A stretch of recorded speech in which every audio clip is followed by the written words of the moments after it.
Hari ni saya akan tunjukkan latihan asas memanah menggunakan getah untuk pembentukan form.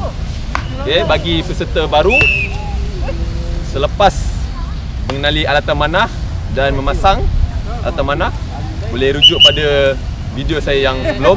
Saya akan linkkan di bawah. Okey, latihan asas manah menggunakan getah, form dia sama saja 4 form, iaitu straight stand, free draw, anchor dan release, seperti kita shoot memanah itu sendiri ya. Yang pertama, straight stand, kita akan duduk tegak menghadap target. Kedua, kita akan set up, tarik sikit kan, menggunakan 3 jari.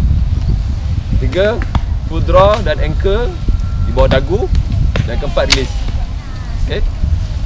Getah ini kita gunakan bukan sahaja untuk peserta baru, tapi peserta lama juga memang wajib ada getah.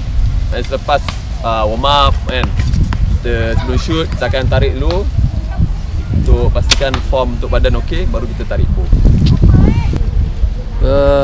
Getah ni asas memang perlu lah. And then bila tournament mana memang kita kena training selalu untuk form.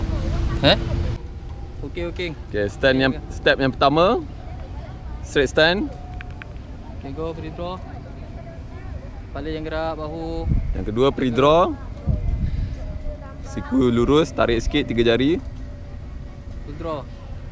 Yang ketiga, full draw dan anchor di bawah dagu. Release.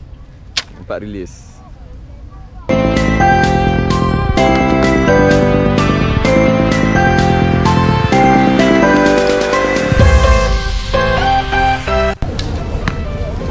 Okay, Coach Hafizan akan menunjukkan teknik shoot dia. Jangan malu weh.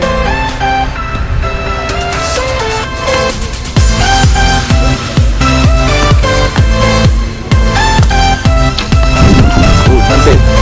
Tepat di kuning. Komen sikit. Sangat profesional. Walaupun dah tua. Apa yang best kat memanah ni? Apa yang best? Equipment dia, of course.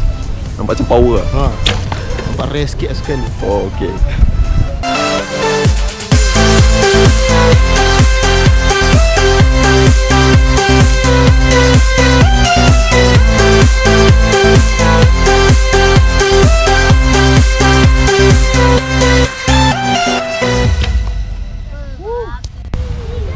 Antara yang menarik apabila di padang manah, kita melihat arrow tu terbang. Betul tak? Betul.